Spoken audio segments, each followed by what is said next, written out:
everybody. Welcome to the Any Key. This is the Esports News Talk Culture Show. That was a mouthful, but this is where we talk about awesome topics going on in esports and we bring it to you people, our lovely audience. Mwah, mwah. I'm joined here with Alan Lafleur and Hi. our Navneet R. Hello. You can just say it as like Navneater. It works too. That sounds so bad. I feel like I should have like glasses and I'm like, oh, Navneeter. How are you guys doing? I'm good. How are you? Good. Update. Give me the deets. What's Oh my god. This would happen. No! What? The house phone is ringing. actually? She lit- she abandons us. I guess I'll give you the updates. There's not much going on, man. No, so for me, like the second issue of Leap Mag came out last week. I don't know how many of you were able to catch that, but it's free again this month, so there's no reason not to read it, right? Mag. So leapmag.com 1337 it's a great name. But so yeah, check it out. What's And Fleet Mag about?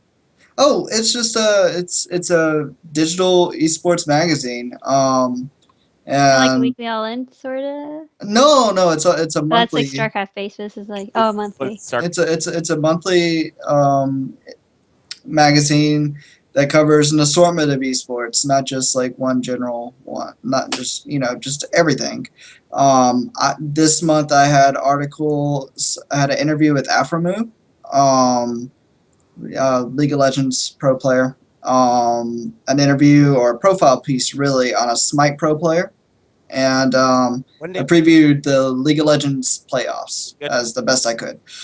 Smite one day. Like people like Smite just came out of nowhere, and I was like, "Is this a real esport?" And then I was like, "Oh, it really is an esport." So I'm gonna throw my opinion of Smite out there because I have a really high opinion of Smite. You really do? Oh yeah, man. I think it's probably out of all the MOBAs, I think it's the most skill intensive MOBA out there. He did it to them. Shots are fired. Well, okay, so Dota is really skill intensive on a different level. Like Dota, there's so much going on in Dota. Like, and a lot of the skill of Dota is just knowing everything that's going on. With Smite, it's like you're playing a MOBA and a FPS at the same time. That's a little hard. Okay. So like, I really think it's up there as really skill intensive. All right. Okay, I'll buy that. I think at some point we'll go through and actually delve into to Smite and figure it out. I had like a code sent to me, several codes, and I didn't want to play on the console, so I didn't pick it up. I made that switch to the PC Master Race, and I don't think I'll make that look back. But in other news, personal news, finally got into the Legacy of the Void beta. Yay! You lucky person, you. I know. I am soon TM. Oh my goodness! I totally went. It was a huge ordeal where my email was submitted wrong. It was completely somebody else's email. Dalk, our current director, was submitted instead of me, and I was pretty peeved off. So, but in the end, I did get the beta. Finally in, loving it. Pretty sure we'll put up some content related to it in next week or so. It's super exciting. I love it. It's completely invigorated my love for StarCraft. So that's exciting. Hashtag passion. Yeah, I know. Hashtag passion. All nude. Hopefully it does the same for Tasteless, right? Oh, God. That cash grab, though. He'll come back. And Fezzo was making jokes that he'll come back for the Observer cash grab. Everyone's going to come back for that beta cash grab. You make them content monies. Mm-hmm. He's already come back on that train so quick. So going on, just quick stuff updates with ES Champ. This up past last weekend that just went by, we had the Elite Series Cup 1 and 2. Elite Series Qualifiers 1 and 2, Group A and B. And then this one is C and D. That will be right here on this channel. Catch it this Friday, Saturday. Casted by Tamir and Whiplash and Streetlight Dota. They'll be casting that. And we have coming up, we just announced Torcraft round 3. Woo! What's the prize pool? $1,000. Ah! It's going to be in the Enthusiast Gaming Live expo. I guess it's an expo. I don't know if we want to call it an expo, but it is an expo. It's in the, I guess, convention. So Tourcraft is going to be a part of that. Same with the Elite Series, both of those two tournaments that we run. So we upped our prize pools because of the new venues. The only big downfall is it is BYOC. I know some people were like, Tourcraft has never really been a BYOC tournament. It's always been we've provided the PCs and everyone's loved that, and I loved it. But I feel like everyone was at LAN ETS anyways, and they brought their own computers. Yes, yeah. You know what? No, the people who went to LAN ETS weren't like half. Only a few people of Tourcraft went to LAN ETS, right? So. True. But I don't know. Tourcraft people are spoiled because we always provide the computers for them, and rightfully so, I guess. But we'll see. I hopefully will be the one and only tournament that has BYOC, except for maybe Land Nation. I don't know if that tournament will be BYOC or not. I'm going to eventually put up a poll to see if people want to do BYOC. We got a bit of flack last year because people are like, "Why can't I bring my own computer?" I was like, well, because we have the computers for you. So we'll see. Can't Some make some anyone people happy. some people do like to play on their own machines. That's the thing. So Yeah. I think this year we'll put up a poll and see if people prefer to do BYOC or if they want to do tournament. The only thing is though for our tournaments, because we obviously have the Grand Cup and the Tourcraft season finals happening at Live Nation. It's we have to like those. I'm pretty sure we're gonna have to have those machines for the finals on like standard. Like all those machines are the same, which is something I'm very adamant about for finals. So we'll see. We'll see for the mixture. As long as this new venue that we have works out, we'll figure it out. So let's jump into the topics for today. So speaking up, first topic: Vulcan raises $12 million. $12 million. It's a hefty amount. Yeah, okay. So my co-host here, you're gonna have to explain to me. I'm a total noob because, frankly, I don't bet. I don't gamble. So, Well, we oh. do not call this gambling. Fantasy. This is Esports a skill based thing. All right, it's very skill based. Never call it gambling because all of a sudden we get into legal issues and. Oh, it's trolling. I'm being dead serious. Actually, this is real. Like, No way. no, I'm not kidding you. Like, they can't Skirter. they can't make this seem like a game of chance. Because then you get into like some really illegal gray areas. And they can be shut down. It's crazy. But so what this is all about. Daily fantasy esports is exactly what it sounds like. You pick you have a salary for each game that you enter. The game what? Salary, or how does that work? Okay, so the games go for like you can either do a free game, which Vulcan actually has free games that you can actually win money with, Right. or they did when I played it. Then you can also do a $1 game, which increases your prize pool. $2 game increases the prize pool even more. Then it goes all the way up to like $100 games. It's crazy. And then, but you get the same amount of salary for whatever game you enter. Like I think it's like 60,000 or something like that. And then you had to pick your 5 positions and 3 utilities. That they're flex positions, so it can be anybody that you want there.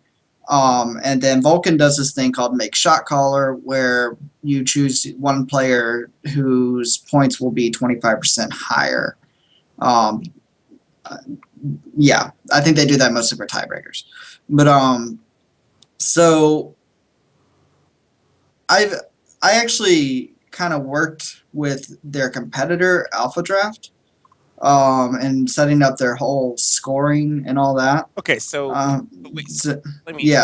People go ahead. Essentially will put money in. So you're actually using your own money, like you're putting real money down. You're putting real money in, yeah. And they are not betting. It's not bad. Nope. They're selecting players, real life players, to see which one does the best. And I guess their payout is from that. Is that Yes, yes. you know what that reminds me of? Betting. Betting. um, You pick your horse and cheat. right. Well, I mean, and a lot of like so with like sports betting and horse racing and stuff like that. There's a huge contention legally. Like, is this a skill based thing or is it total luck? And that's where a lot of the law comes down. If it's skill based or if it's luck driven. Nab, Um, before? what? I was asking Nab if has she ever done fantasy esports before? No.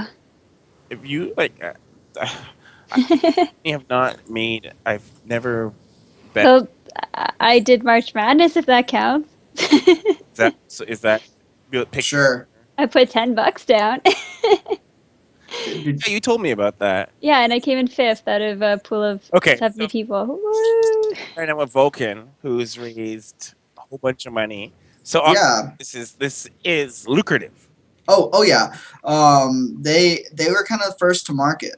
What do they Earlier this year. do? They take like rake? Is that what they do? They like take a, Yeah, yeah. You take the rake and That's a gambling thing, by the way. I know. They say that 800,000 have been paid out in the last 10 weeks. How- There's a Yeah. $4 million prize pool and 96K players. So do they do it like a tournament? So the prize pool gets bigger the more people who throw in. No, what? No, not really. No. I for the most part, I think most of these games are guaranteed prize pools. So no matter how many people join up, that's actually one of the things that affects legality. Actually, Okay. is that the persons entering have to know exactly how much money is on the line. Interesting. Yeah. So yeah, it's an interesting new market within esports. Vulcan was first. They've since moved into CS:GO and Dota 2. Okay, but fantasy Um, sports like this is the same kind of model fantasy sports use, right? Like yeah, well, yes and no. Like in fantasy sports, the daily games and especially putting money down on the daily games really just started in the past few years. For the longest amount of time, regular sports, traditional sports, I don't know, whatever you want to call it, the fantasy leagues lasted the whole season, and you would make trades and manage your team throughout the year. And then at the end of the year, you would have your champion for your fantasy league. Daily fantasy sports, you just have your lineup for that day. You're just competing for people for that day or however many games, and that's it. Like, so you're not locked into having a crappy player that gets injured. Yeah. So yeah, I like it a lot more, especially like with sports like baseball. Like, I don't want to deal with a fantasy lineup for 162 games. That's just crazy. I figured fantasy lineup. So it'd be Day 9, Artosis, Monte Cristo, HD, and Husky. HD. Bring back the old school. Man. Dead casters. Yeah, I would just chose my fantasy lineup. No, I just fantasy caster lineup. Make my own. But yeah, it's 12 million. Big dollars there. Yeah, they Sequoia Group, I believe, is the majority of the funds. They're pretty Legit. huge. Like Like, as like major tech companies. yeah. I mean, and these guys are the guys that were behind the fantasy not the fantasy LCS team, the LCS team, Vulcan, that was in the first season of LCS, I believe. Yeah. They later became XD, GG, and a assortment of other names. I don't know. So they had the advantage of knowing a lot of the pros in the League of Legends scene, and they locked a lot of them down for endorsement deals too. Most notable being Void Boy. So they had this. They had a really good marketing plan coming out. They hit the ground running and have only grown tremendously since they launched. Oh, so clever. All right. I was just looking at their site, seeing like who's had like the highest payout, and like 33K is the highest to Baldur 7. And then there's like pictures of people, and I just won this much. But they're like handwritten signs. Yeah, Oh, that's probably how they get people like to say that they endorse it. Like, is that regular people who are? Yeah, now some of them it look like Snapchats. yeah now it is. I think when they first started, a lot of it was employees of Vulcan, but it worked. um, so they're really innovative. Not innovative. That's the word I'm looking for. Creative. Creative. We'll go with creative. They're really creative on how they get their message out there. And it's worked. They're doing great. I don't see them slowing down either. Click on the picture where it says like Are 175. they sort of first? So you said they were first to market. They were. So it was between them and Alpha Draft, and while they both kind of launched the same week, Vulcan grabbed up all the endorsements like right away. Be sure these are all Snapchats. There's a guy there with cats holding his cats and a cardboard sign. I wish we saw this earlier so I could have put it up. I don't know if we're gonna have it up on the screen, but uh, these definitely look like Snapchats. This is legit. Yeah. You know what though? That's a pretty good. That's a good. Oh my God! Someone actually won $33,000. I don't know how this is. This is. Is this real money? This is real One guy money. says like he won 28K, and then like you look in the side, and it's like no one has 28. There's 3330, and then there's 20. So who's the 28K guy? Someone. That's a good question, isn't it? That's almost. That's kind of addictive. I can. Okay. All right. You know what? You're gonna take a lot out of me to say this is not gambling, but because It's shut up and take my moneying. it just Yeah, pretty much.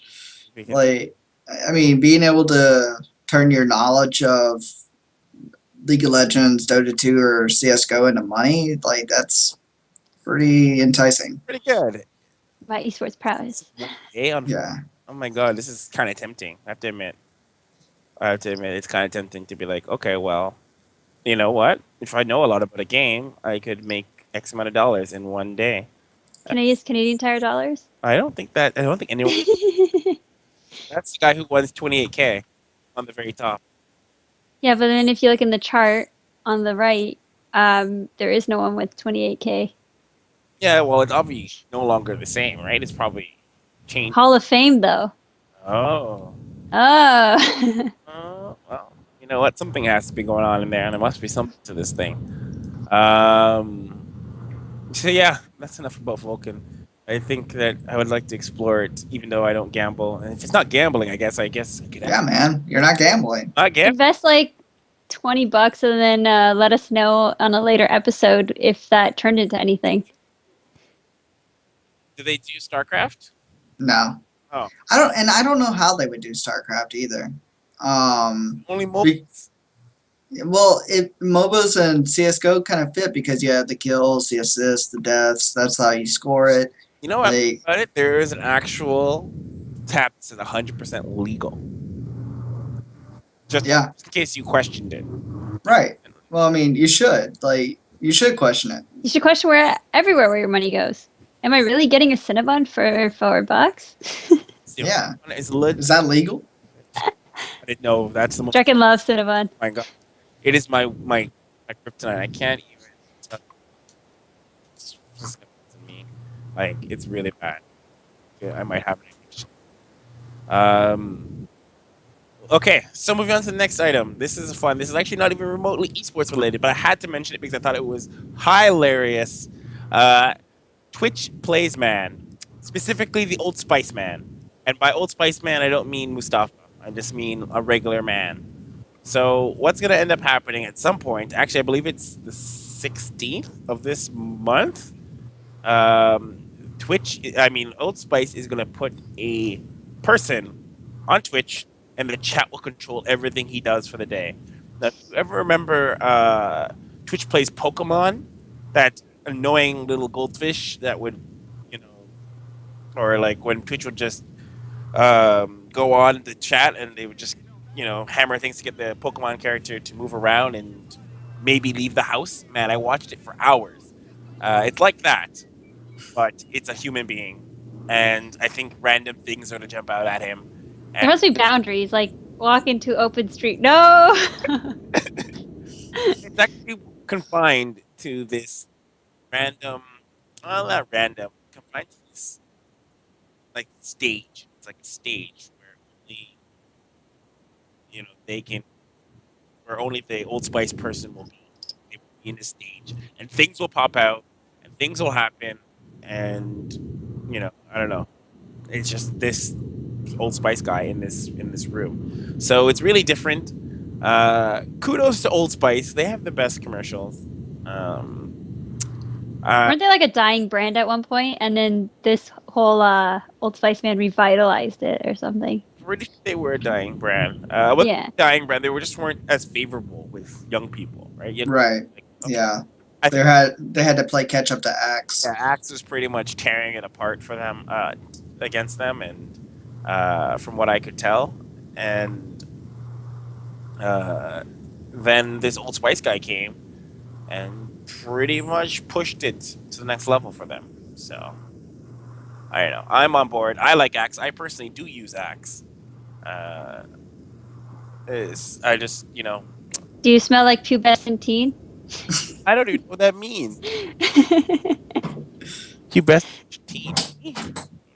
Smell like the man that your man can smell like. Obviously, that's what it said. That's what the commercial said. So that's what I smell like. Um, I'm glad. I actually may watch it. I always say to myself every time this new Twitch plays something comes up, I always say I'm not gonna watch it, and I always lose at least half an hour to an hour watching whatever pops up. It's like you can't look away. Yeah, I think it was the goldfish one was the one I watched the longest. Where the goldfish had to swim around and hit the keys. That was so I mesmerizing. didn't see that one. I just want to know how long this guy's gonna walk into a tree. Tree. Tree. It's like Is he gonna be like covered in GoPros or something? I don't know. You know what? Or like, Two to yeah. 3 day, it's a 2 to 3 day thing. And he's just gonna for the entire. Is he gonna eat? That's a good question. Eat. Put cake down. I could just see Twitch trolling him when he's trying to eat the whole time. So it's Yeah. it's a 2 day thing. He's gonna be for 2 days. He's gonna be in this thing. I'm gonna assume they're gonna stop it. He's contractually obligated to do everything the internet asks him to do. Or Oh, that's dangerous. I Oh thought my God. mom told me not to do anything on it means though. That he has to start like what if he punches himself and it says punch yourself, punch yourself. Yeah. But to what degree? He Like, lasts- you could like punch yourself or punch yourself. He lasts like an hour. Oh gosh. Like, I quit. really well or really poorly. Hmm. But I like Old Spice, so we'll have to see. I don't know. We'll see. It might go really well, or it might be one huge poor publicity stunt. Who knows? But I have confidence in Old Spice to figure it out. So Yeah. we'll see. So next item of agenda. Oh, this is gonna be fun. MLG poaching top talent for Twitch. So got an article, basically going over MLG luring. I don't know if you want to, offering them candy or whatever have you to some of the top talent from Twitch to go to the MLG platform. MLG has been in the streaming game for what would you say, Alan? 2 years? Something like that. Yeah. MLG TV is like 2 years now, 3 years old. Yeah. It's struggled though. The struggle is so real for them. I don't know. It's this thing where they came into this in the scene, but you know what? I think they have it really good in COD. They have the COD scene. And I agree with that. I've heard that it's limiting the COD scene. I don't know if that's true. So, but I, this is the only way they survive, right? Like the only way for them to survive if is if they poach talent away from Twitch, or if they poach talent away from Hitbox, if there is talent on Hitbox. Like, Well, so, That is like, talent y- exists. right, like, so this isn't shocking news by any means. This is what happens. it This happens is, with any industry.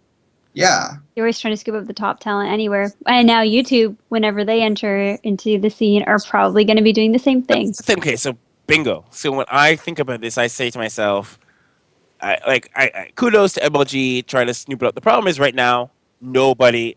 I'm gonna be very general, but nobody's on MLG. I'm not watching it. I can't tell you the last time I. Oh, you know what? I do.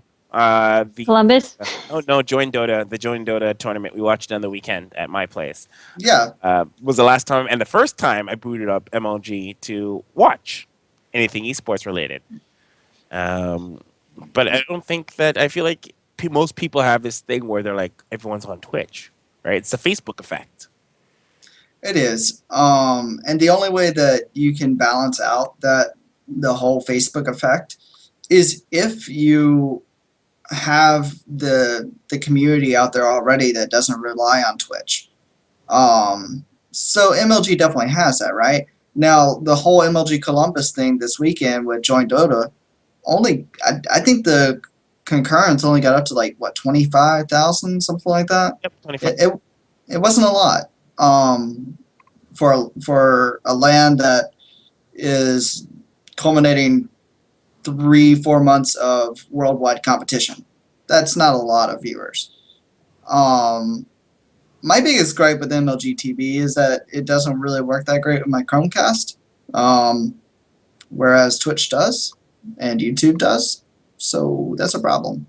When your technology isn't there with your competitors, you can't really expect to compete, right? I, don't, Right. I find it that it's just limiting in just community. Like Oh yeah, the, yeah. the community isn't there. Like when you go there, and it's like you're by yourself, right? Not by yourself. There are other people there, but I don't know. When you're in Twitch chat, it feels a lot different than when you're at the MLG chat. So is MLG like the MySpace now and Twitch is Facebook? Oh, you know what? I think I don't that want to do that to anybody. I don't know how I don't know if I want to just put them in that corner where they're like, oh, yeah, the MySpace of esports. Congratulations. I would say like, you know what? I can't really think of a good. Yeah, let's go with MySpace because I can't think of a good. Well, MySpace was cool in its prime. What about a Zubu? I'd be like, a Zubu might be more MySpace than it was. Well, Azubu is just so weird with the way they do things. Also, Um, I heard a rumor. I heard they were closing down. I hear that rumor like every other month. Meh. It's Would they be um, closing down or like be acquired by a bigger fish? They're like, th- I heard they're restructuring and they got rid of their studio. Right. they may. The thing is, like, the only people they have streaming on there are teams that they sponsor.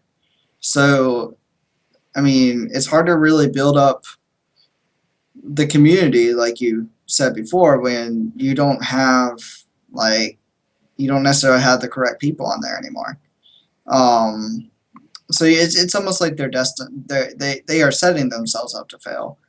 And then you have like even new streaming platforms like Ding It and Oh, spare me. and Hitbox. Like Hitbox. it's such a Hitbox. like crowded market now. Yeah. So Well, I wait for don't know. YouTube, right? And then yeah, once Yeah. YouTube steps in even more than they already are. I mean, anybody that wants to broadcast on YouTube can already. Like it's not like they're just gonna rebrand and say, "Hey, gamers, come." And I'll be honest. I'm actually really excited about YouTube. I know you are because you're saying that you can just put the VODs out right away Yeah. right, versus waiting to take them off Twitch and then upload them to YouTube. But the thing is about unlike all these other platforms, YouTube already has the community. Like they have communities already there. So there's just not much, like, the interaction is not the same as Twitch chat. Yeah, but that's the thing though. Interaction can be like They can like if that's the only thing holding YouTube back, they have the technology to make that sort of interaction happen. Uh, Yeah.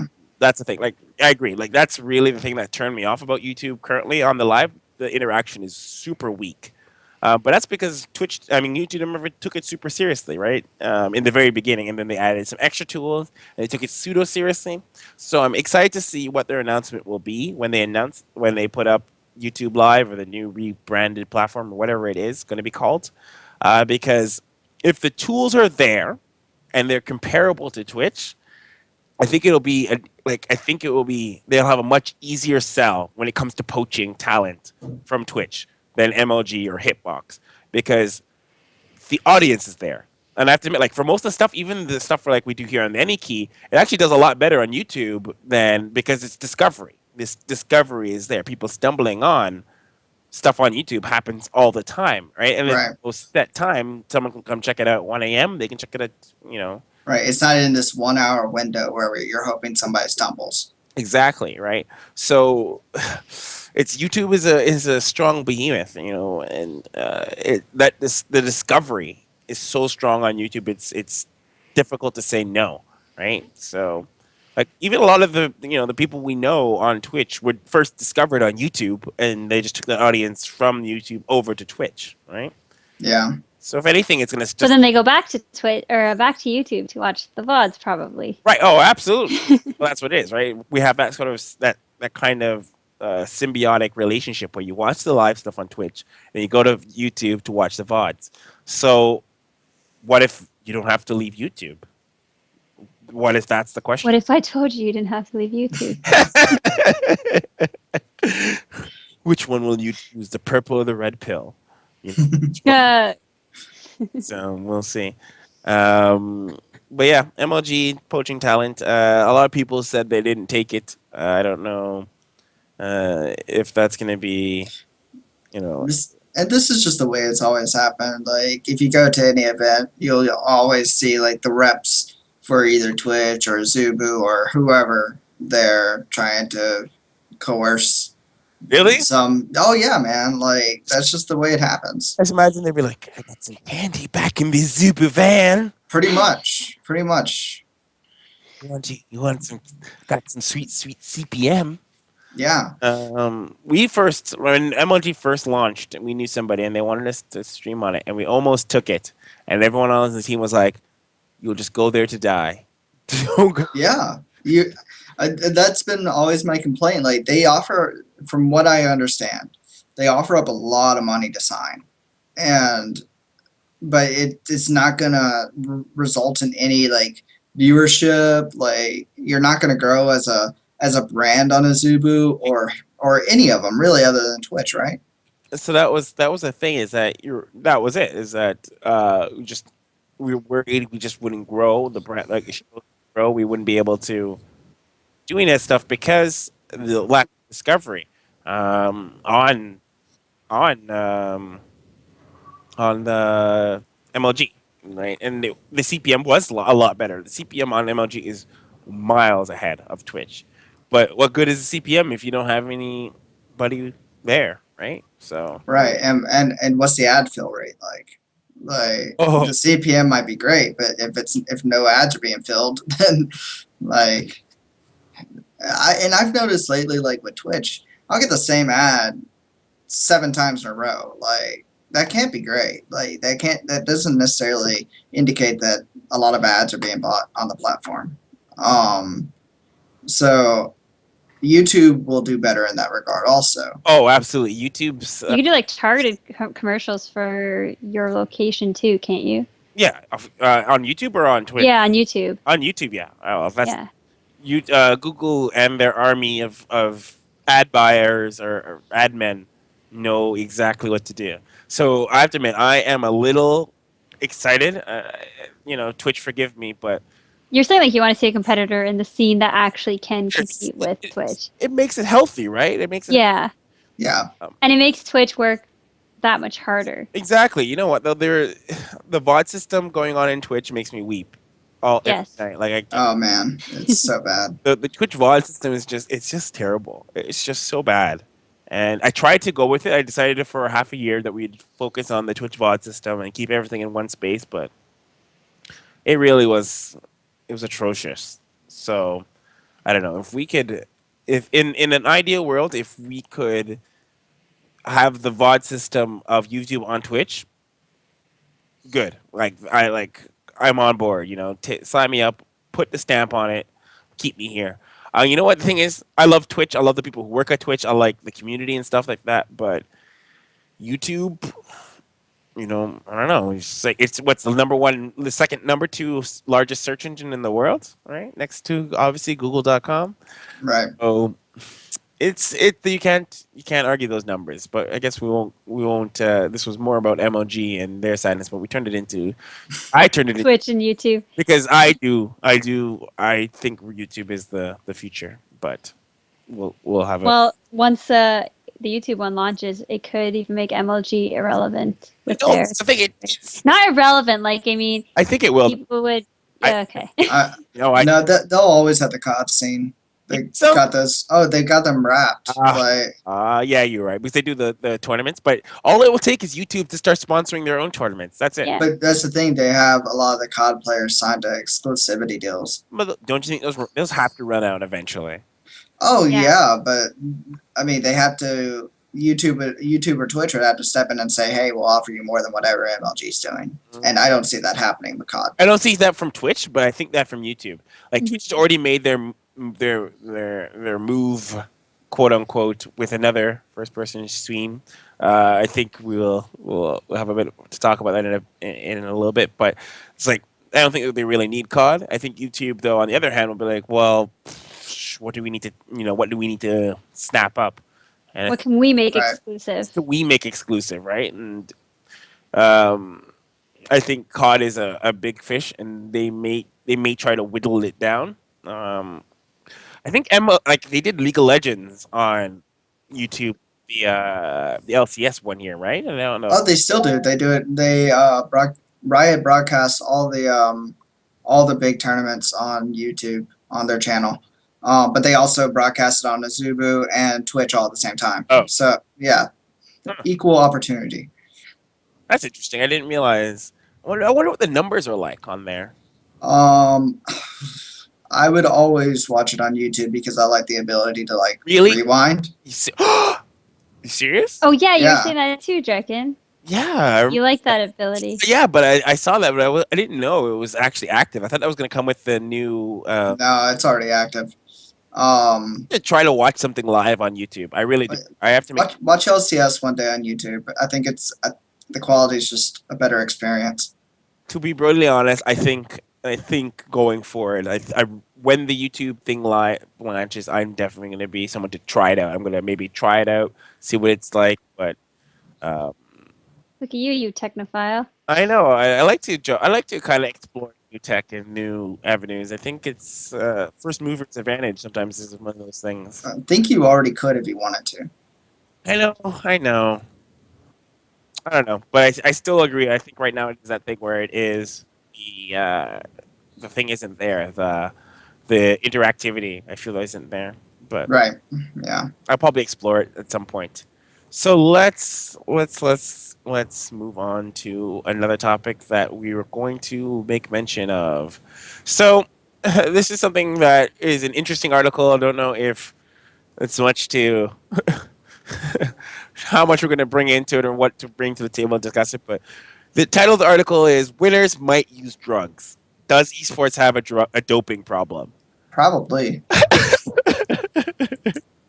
But is there anything to do about it? Like, and that was the biggest issue with the article. Like, yes, everybody in esports uses drugs, Okay, so this. but I don't know what to do about it. Oh my god. So basically, this article, what it does, it talks about, and this is nothing new. We've had this discussion in esports a long time. This is not a new thing, but the actual article is putting to light the possibility that pro players could be using drugs. Now, we're not talking steroids. We're talking about Adderall. which is primarily used for ADHD. Like, it's funny because you know what? Maybe I'm making light of this because I don't know anybody who's done it, or maybe I'm ignorant, and maybe this is actually a real thing that's happening all the time. Um, but I don't know if it's a. Is it a big deal though? Is it I like I will. Okay, so the article focused on a guy that used to play competitive Halo, and I think that's an important thing to take away here. Um, I since competitive Halo and competitive Call of Duty and all that were very LAN focused, and totally a different player base, like demographic, than I think most of us are used to dealing with, right? I mean, we're all MOBAs and RTS people, right? Um, so I think that demographic may be a little bit more prone to it. think I I really? don't know. But Well, I don't want to paint them all into a corner, but um, so there's probably some something there. Like it probably does exist. Does it exist to the point where we need to start bringing in drug federations and stuff like that and doing testing and being very invasive? I don't know. And it would be the tournament organizers um, that would have to do it, and I don't see them doing it. That it costs a lot of money. Drug testing costs a lot of money. So yeah, well, that's what the article brings up, right? The article says, and it asks Scarlett essentially, if she ever does drugs, and she's like, "Nope, never did it. No need. Hot chocolate is my love." Um, and it comes down to basically who wants to do it, who wants to go and spend that money. As a tournament organizer myself, I don't got that kind of money to be asking people to pee in a cup. It's just not something that I would like to spend money on. I'd rather put that towards prize pool, and I just question, you know, okay, and how do you test for Adderall anyway? well that's Like this is not like PEDs where they stay in your body for a long time and they're hormones. Adderall goes it's quick release. It goes straight to your brain. Like and it doesn't have like I don't think it stays in the bloodstream or anything like that. So I okay. Let's be a little frank here. Let's be honest here. All right, Adderall, a drug that you just take, and it's performance enhancing, and its whole thing is it's gonna help you perform better, right? right. So how's that really that much further? And bear with me, like use your mind. How much is that much further from energy drinks? Really though, they're both Does stimulants. They're both stimulants. They're both designed to increase your performance. I Um, don't think energy drinks help you focus as well as Adderall does. And that's the big kicker here is that Adderall really just puts you into the stasis of focus. really? Yeah, It's prescribed, isn't it? yeah, I'll be Yeah. honest. I've never tried it before, and it seems like it does sound like I could see why someone would be attracted yeah. to. It's for people with ADHD. I almost And now for just doing my work. Like, I don't know if that's a bad thing to say or like, or it's really popular on college campuses, especially around like term paper and finals time. Like, I So can. then when it's like, are they testing you for your finals? right. That's, Right. no. Nav brings up a good point. They're not testing. Like, would you get in trouble if they found out you took Adderall to study for your or to do an exam? Probably not. I wouldn't imagine so. I would imagine that they would be like, "Well, good for you. You got an A. You're on your way," and no one would say anything about it. How really detrimental is it Well, to like with you know? with schooling, you have like you've put a lot of money into that, so it's like an investment. But this is like you're competing for money. So I think Yeah, that I I think it is. I think there is a problem here. I mean, it is an unfair advantage, but I mean, there's not much you can do about it, really. I don't think there's a good way to test for it, um, because you can do the test and then go pop a pill backstage. Like, so, like that. It's this issue that we'll always have, and it's all about being, you know, diligent and honest and all that, and it's just people will I, do anything. I don't know. So, like, I don't know if you're gonna say something like people are going to do it on the honor system. People want to win, and if you want to actually like win, like, I'm not gonna give anyone encouragement to take Adderall. But if I personally was going into an exam and I knew something like that, and I really wanted to do it, maybe I would do it. I don't know what the effects are. Are there negative effects? Oh yeah, there Yeah. yeah, lots of negative effects. Oh, If you sustained use, but I didn't realize there was actually, you know. I like Kai Chat's in the Twitch chat. I like his solution. Just give meth to everybody. Yeah. I feel like My Twitch chat hasn't been working. because nobody loves you. All right. Hang on, let me refresh it. It didn't say that. Um, Give that to everyone. I don't know. Damn it, Kyle. but like the best years, in my opinion, the most exciting years of baseball were during the steroid era. Like What? that. No, it's the truth because everybody was hitting balls out of the ballpark. Every game was high scoring. Like that was during the Sammy Sosa and Mark McGwire years, where they were chasing each other with home run records. Like stadiums were packed because it was exciting, and then they cracked down on steroids, and the game's kind of boring now. Okay, I don't want to be that guy that says let them do it, but at the same time, it's like other than obviously the negative effects, obviously but that's obviously with overdose, right? So with anything in too much Right. concentration is bad for you, So uh, it could put for excitement. The only thing is, I agree, it probably puts an unfair advantage, right? Oh yeah, If absolutely. if Johnny takes Adderall and Susie doesn't take Adderall, and they both go play League of Legends, and Johnny has the advantage, it doesn't make for a good competition for Susie. No. And Susie probably needs to step up her game. But you know, I really think it comes down to what you said, Alan. Who's going to find this out? Who's going to test this? Right. Nobody. Nobody. No organizer has that money. And I believe this will go into what we talk about next. Yeah. So let's do that now. This actually, you're right. It's actually going to exactly go into what we're going to talk about next. But so this is it, guys. Just we move in to Debaitable, where we discuss a topic where you guys can weigh in as well, your thoughts and process on this topic, and we figure out what's just good about it. This topic is an exclusive model or free market. Which is better for esports? And just to give you a bit of a framework or context, two pieces of this context is an exclusive model is essentially when a league or an organization, I guess it doesn't really necessarily be a league, but a body, an entity, controls and manages the entirety of said sport or sport. That's, players are on salary. Think LCS equals Riot. Or free market model, where basically it's a free for all. Wild Wild West tournaments are floating the wind, and really, it's equilibrium of the tournaments that keep things balanced and managed. Less stability, but you get things that can go. You got a lot of peaks and valleys. So think Valve and pretty much how they manage Dota And CSGO. and CS:GO, which brings up the discussion because last weekish, Yeah. an article released saying that superpowers were gathering together each office to discuss the conquering CS:GO. So I don't know if we ever ended up debunking. I'm sure ESL made us.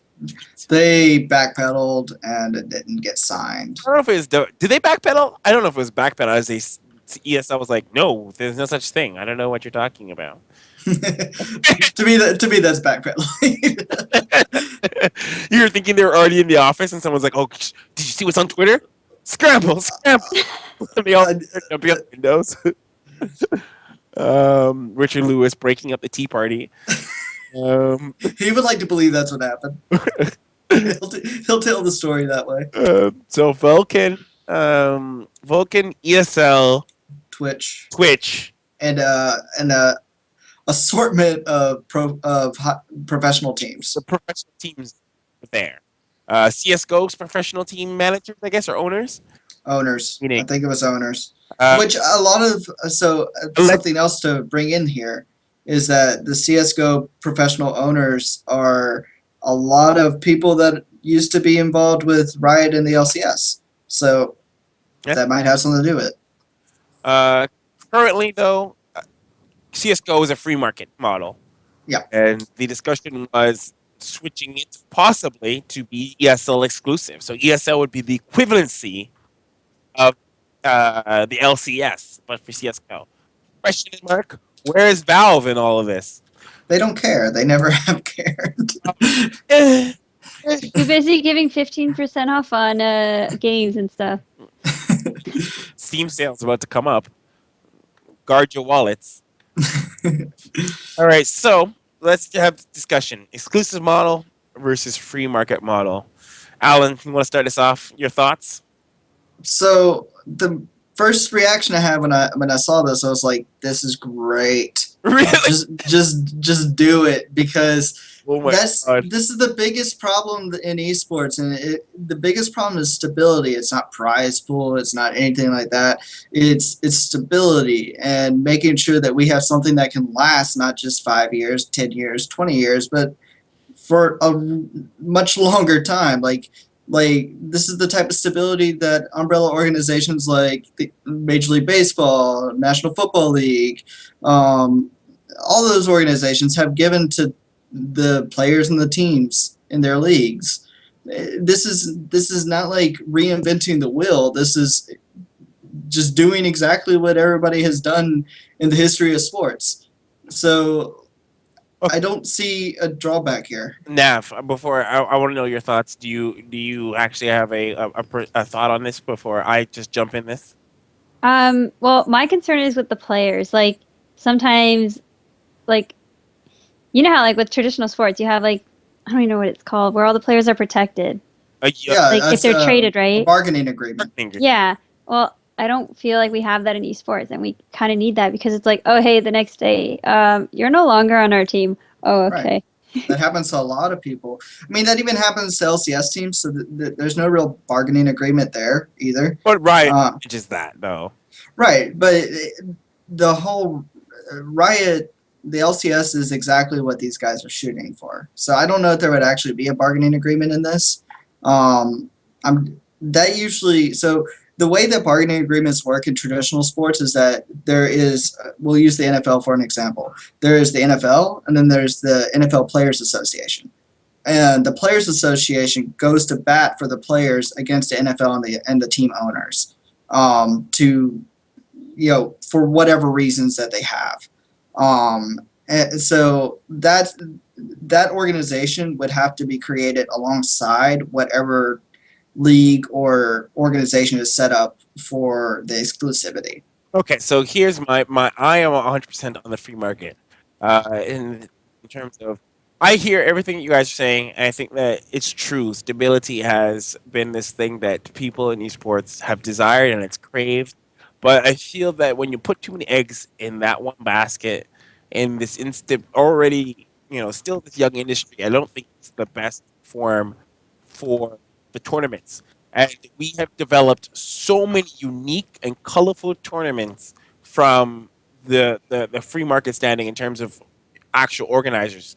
And there's examples in traditional sports with tennis and what's it called, golf, where the tournaments are organized by individual owners. To single player.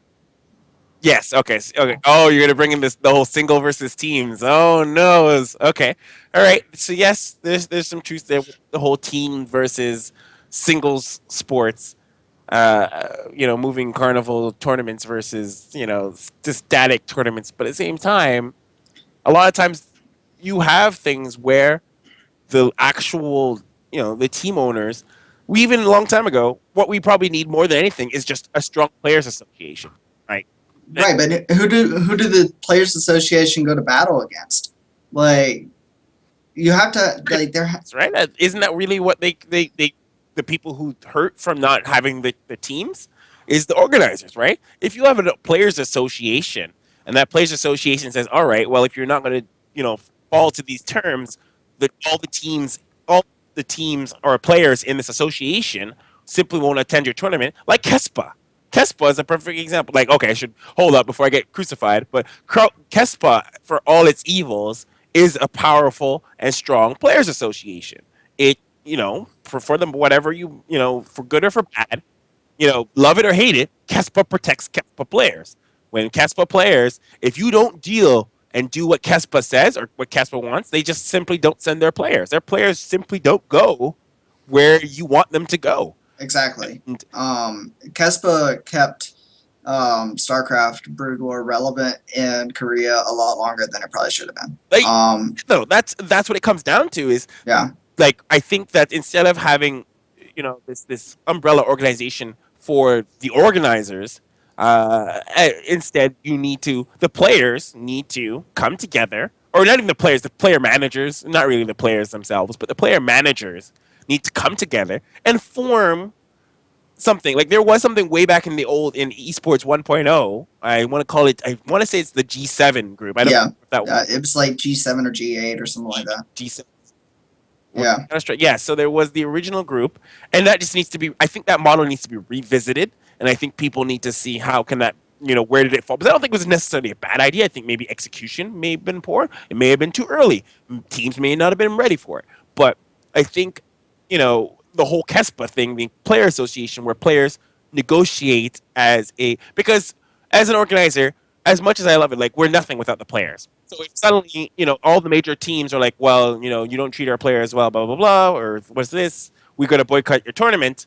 Suddenly the tournaments are at the mercy of the players, and you put the power of the players. If that's what we're looking for, it doesn't give the stability in terms of financial, which I guess is what people really kind of want, the sprinkling of Riot monies, or ESL monies, I guess, because you work directly for the mother organization. But So the biggest issue that I have with the free market system is exactly what is happening in Dota and CS:GO right now, and that is that there's just so many tournaments, it creates a burnout is that almost. really a bad thing? I don't know. I think It is a bad thing because, like, what's the main goal? Like, so let's talk about the Joint Dota League that happened this past weekend. this is gonna be big. Um, I it's hard for me to put a weight on that tournament. Like, it's hard for me to, like, actually say, all right, Team Empire won that. What does that do for them going forward? As somebody that covers Dota, I have no clue. Like, I do not know what this means for Empire. I don't know what this means for EG not winning the tournament. Like, it's like there's no like way for me to actually say that there's value here. And when you can't take away value for something, it diminishes it. Like, it takes away the importance. And when you take away the importance, what's the point of watching? Like, so That's a good point. When it comes to something like that, I have to question it's true. There's an element of what value does a tournament like that weight, but when it comes to Dota, it's usually that something like that is weighted by the community. Am I wrong? Isn't it the community really decides how valuable a tournament is? Like, if for example, they win the MLG tournament versus winning the summit is obviously more valuable because the community weights it more valuable based on viewership, based on sponsors, prestige, stuff like that, right? Isn't it just implied weighted by community? we don't know. Like, that's, we can say yes, but realistically, nobody knows. Nobody knows how Valve decides who gets TI5 invites, and that's what this is all about, right? Like, so Okay, but okay, here's a better example though. Thinking about let's bring it to fighting games specifically. okay, So fighting games, you have the Capcom, the Capcom Pro Tour, right? And I think this is how Valve or other organizations should probably look at it, where it is, you know, you have the organizers, they do their thing under your belt. I guess it's also the WCS model. Actually, no, WCS doesn't do a good job of this, I don't think. But the individual organizers design the tournaments, and then they're assigned weighting by points, right? Like a point system kind of does exactly what you were saying, or the problem you had, is that if someone wins this, amount of tournament or this tournament, whatever this tournament is, it's weighted based on the publisher's statement of this tournament is worth this much. And this is kind of what I wanted WCS to do, but I don't think they did a really good job of it. Like, they have the WCS points, but I think that they didn't do a good of a job. And believe it or not, I think Capcom is doing the best job of managing their free market system in comparison to the other publishers. Despite the fact that I don't know if they're getting the numbers, but I think their system is the best. They give they let the community run the tournaments, and they just weight them. They say this tournament's worth this much because of the prestige of what the community / how much money it is, and this tournament's worth this much. Obviously, Evo is worth the most, and something like CEO is also worth a whole lot as well, right? So Right. it's like, I think if you had a hybrid of what Valve has for Dota. I don't really know too much how they have it for CS:GO. Unfortunately don't follow the scene. I think they do a better job managing CS:GO because they sort of have like defined major tournaments within CS:GO. Do they? Yeah, like the ESL ones and the DreamHack tournaments are like the defined majors. Like, but what does it culminate? Like, where does it? What does it lead to? Nobody really knows. So, like, it's kind of CS:GO has this model of sort of like tennis, where you have the majors and there's no like final tournament where you're trying to win it to win the big prize. So that's what I mean, though. Like, that Capcom does it the best. Everyone Right. knows in Street Fighter that Evo is the thing to win. You gotta win. Yeah. But every tournament in the Capcom, like in the Capcom Cup, is a free market tournament. It's owned by individual organizers that are brought together under the publisher. So the publisher says, I will manage the external stuff, the marketing, whatever. I'll market your tournaments under our brand. We will manage the rules, but you guys run the show, and we'll weight you. We'll weight your tournaments, and I think that's the best model you can. It is, yeah. The absolute best model you can have. Blizzard's kind of doing that with Hearthstone. With Hearthstone. Well, I don't know Hearthstone. I was thinking, it up so badly. When it comes, so back to like what we're really discussing here. True. And I think I really feel like an umbrella organization that has exclusivity allows teams to bring in more revenue because it's a lot more structured. It's a lot more inviting to new partners, new sponsors, stuff like that. Just because sponsors love stability. They really do.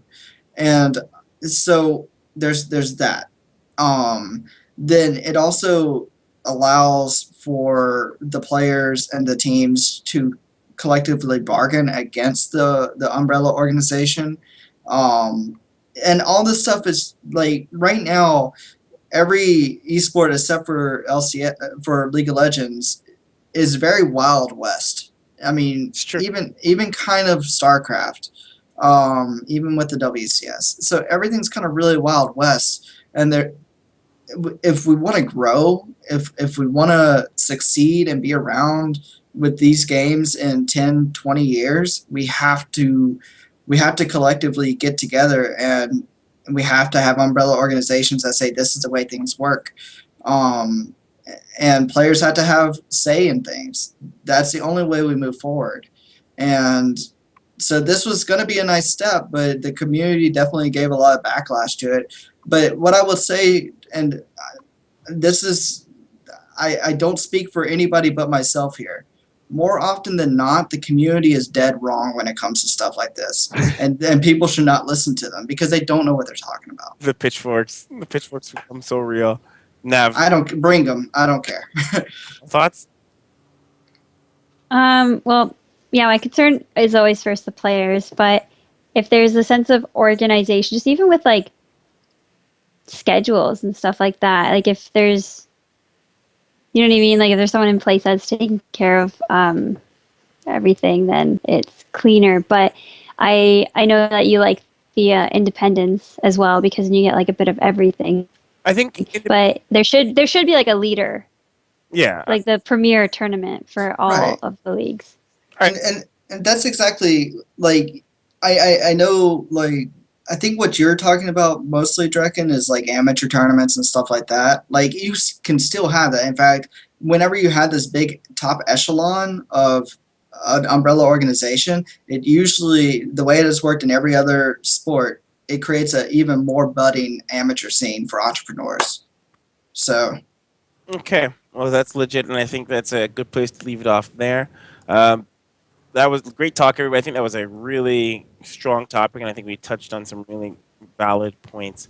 So let's move on to the final thoughts. I think let's do a recap of everything we talked about. Without, I think we were reaching kind of much at the end. So let's move to final thoughts. Whew, that was good. So final thoughts, guys, on Vulcan, fantasy sports, gambling. Yeah, it's gambling. Don't use Totally. that word. It's called throwing money in. That's on them making getting all that stuff. I'm pretty sure that makes them like one of the large. I don't know. I'm always leery of venture capital funding, but I guess that's something that is necessary in the tech scene. And I'm sure that's gonna help them accelerate to whatever goal it is that they have. It's big for them. I just hope that they're able to take it and expand what they're doing and expand fantasy esports even more, to where even other companies can kind of ride their coattails and innovate. I'm So sure this is like I really do think it's gambling or betting, but obviously they put it that it's not. So we'll leave it at that. Um, Are you gonna put in I and see how it goes? I might put in some money. If it's not gambling, it doesn't break my principles. So I might try it and see what happens. I don't. you should put in money for when the Summit 3 happens. Is Dota on it? Yeah, Okay, well then I'll do it and I'll get Tamir to help me make my fantasy team and I'll make money for sure. there you go. It kind of sounds addictive. That's the problem. And I have an addictive personality, so that frightens me. So we'll find out. But I will give it a shot. If I can make some money, maybe make my rent. That would be good. Final thoughts on Twitch Plays, man. Should Could be be interesting. hilarious. It reminds me of that other YouTube's like YouTube had a series where it was like a man shoots a bear, and like it takes you to like all the videos of what it could be. Is that Oh, Old Spice as well? well, no, it's like I think it's like more of like an early version of like, oh, you can make this person do this, but they're already like pre-made Oh yeah, videos, right? yeah. So it'll be fun to see like that, and then Twitch plays Pokemon come together as this. Because Old Spice also did something with Fabio with Yeah, it was actually around the same time when all these other ones were coming out. so like a little craze on YouTube where everyone's like, This video leads to this and leads let's to all this. do connected Story. videos. They're okay, but you know what? I haven't seen those in a long time. Actually, Seat Story did one, I think, or Take TV did one Oh, where it's for like this for this Seat player, Story. where you choose this player, and this player goes to you like an intro. If you click on it, and it's like a pre-made intro, or was that Frag Bite? It was like last week. I'll find it and link it to you. I don't watch too much Passion Stone. I mean Hearthstone. So final thoughts on MLG poaching top talent from Twitch. Let's see what YouTube does and then revisit the topic. I just say it's the circle of life. I also agree with you, Nav. I think that YouTube is once YouTube comes, Twitch is gonna have a lot much to worry him than MLG poaching. Hmm. I don't think MLG poaching is gonna be a big problem. But you know who's gonna really suffer? Azubu and Hitbox and Dang It. Is Azuba going to suffer? Like, I have no clue. Like, I have no clue how their doors are still open. Like, so who knows really? And Spadina monies. Who knows? Who they will suffer or not? Spadinas. Um, drugs in esports. People popping them pills. It's probably happening, and there's nothing we can do about it. Nav, final thoughts on pill popping? Um, well, where does everyone's moral compass lie, really? Right? I don't know. I guess I'm the worst because I'd be like, you know what? If if no one's gonna stop it and you can use it, go ahead, right? But that's just You'd have to be prescribed it though, or unless you got it through other means. Yeah, most people get it through other means. like when we're talking like other means, and we're talking like some black market hidden in the alley. You got We're talking drug dealers, yes. ah! Pop taking some grandma's prescription pills. Oh my god. So my final thoughts on that is, yeah, you know what? If as long as you're safe and other than it being an unfair advantage against other It's participants, got side effects though too. Why would you do that to your body Right. if you don't need to? isn't it side effects only if you take too much? It's sustained usage. Yeah, Like it's popular. not necessarily taking too much at one time, but taking it consistently over months and months and months. Oh. Oh, in that case, then I don't know if that changes the whole discussion. I don't know if it's a good thing at all. But anyways, I know I put it in the same category as energy drinks. I think it's one of those things that it's probably not good for your body. Your body doesn't like it. Probably should take it out. I think I 100%. You know what we should bring into esports? We should bring in like holistic medicine or something like herbal medication and stuff like that. Let's become Oh, make everyone matcha so someone. Well, green tea lattes. someone needs to be the esports shaman, right? They need to. I was saying I was gonna make a line of green smoothies, and one of them would be called Kalearis. Oh, Ha ha ha. Jesus. Oh, please. Oh, puns are too bad. That's why no one would buy I it. think Jack and you were in that tweet when I made that joke. That's why I was like, it was. I knew you were gonna say it, and me. It's such a terrible idea because of how. Ugh. Ugh. Anyways, final thoughts on our debate topic, debatable topic. um, What's up? Thoughts? I really want all the players to be safe at the end of the day. As long as that's like kind of taken care of in some sort of way, then well, like a premier tournament, and then a lot of the free tournaments, and then yeah. The word of the day is stability. Like Oh, sorry, go ahead. I mean, stability. It sets a foundation that other organizations can work off of.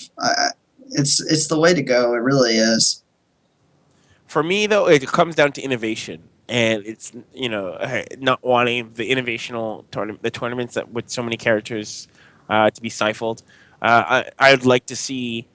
I like the concept of stability. I think stability is good, and I like the concept of the players being safe. But at the end of the day, I think that organizers should be allowed to reach the top. Right? To be, I think right now things like the LCS is really good, but right now no, organizers can't really organize tournaments unless you're an ESL. So it's one of the things you don't get to see a lot of exciting. I don't want to say exciting. I shouldn't say exciting because LCS is fairly exciting within itself, but you don't really get to see a seat story for League of Legends or CEO for League of Legends or anything like that because organizers don't think it's worth the money. All right, It's too hard to do. it's too hard to do, right? Your tournament's never. It's gonna hit that skill. It's gonna hit a cap. You'll never get past because you have to be a part of the Riot Club. So Yeah. I love the ideas that everyone brought to the table, and I think it's really, I just wouldn't want to see esports lose that. I don't know what the word is. I want to say character, maybe creativity. I don't know what the word is, but I But really want I to. think that's what's holding it back. Oh, well, we'll leave it at that for the final thoughts. Anyways, guys, this is the end of our show podcast. I want to thank you everybody so much for coming out and watching. Alan, where can people find you? You can find me on Twitter at LaFleur Allen. You can find me in Elite Magazine. That's 1337 magazine. And you can find me at esportscareer.org and soon esportsbusiness.com again. So Woo! I love esports business. I want to say I wrote an article there, and people still reference it for some reason. yeah, man. People pull it up. It's like you wrote this article. I was like, yeah, I love that site. What that site? I was like, We're relaunching it really soon, and it's going to be bigger and better than it ever was. ooh, that's exciting. Nav, where can they find you? At Navneater on Twitter and probably everywhere else. Everywhere else. Yes. And you can find me as always at Draconis on every possible medium you can find. I'm even on some obscure stuff too. I just recently tried out plays.tv. Really kind of cute. I might actually see if I can reach out to somebody to talk about it on a show. But anyways, I'm on everything possible, whether it is BattleNet. Actually, the only thing that it's Then you have a friend code with BattleNet. Gosh, wow! Look at you talk about BattleNet because you got Legacy. I know. Rude. You figured it out. I just did a little name drop because I want people to play with me on Legacy the Void because the wait times on there are tremendously bad. Will you Archon mode with me when I get it? Yeah, totally. That's our mode. That sounds like a bad statement, but whatever. Let's do it. Um, I'm on everything, so find me there. Hit me up on Instagram, Twitter, Facebook, all the stuff. Draconis. Um, if you guys make sure you follow ES Champ, we are doing some fun things over here. A lot of things. The Anarchy has found its home here on ES Champ, but we also have the Elite Series and Tourcraft Series, Tourcraft Cup Series happening here on ES Champ. Now I have a couple other content ideas to go out here, but be sure to go to eschamp.com. I'm so excited. Our website now loads twice as fast as it used to be. It used to be really a lot of pain, so make me happy by going to our website, eschamp.com. Click on the join button and sign up for our newsletter so you get our schedule and also get the VODs after they've released. Get that stuff right delivered to your inbox. Be prepared to know when we go live next. And be sure to follow ESChamp on Twitter, And Facebook, sign up for the newsletter. yep, and YouTube. All of it ESChamp. Finally, everything is ESChamp where we used to have it diverge. So those of you who might be used to ESChamp TV, we're trying to make all our brands unified. So everything ESChamp. Guys, we'll see you next week. Thank you very much for watching the Anarchy. Thanks, everybody. Yeah.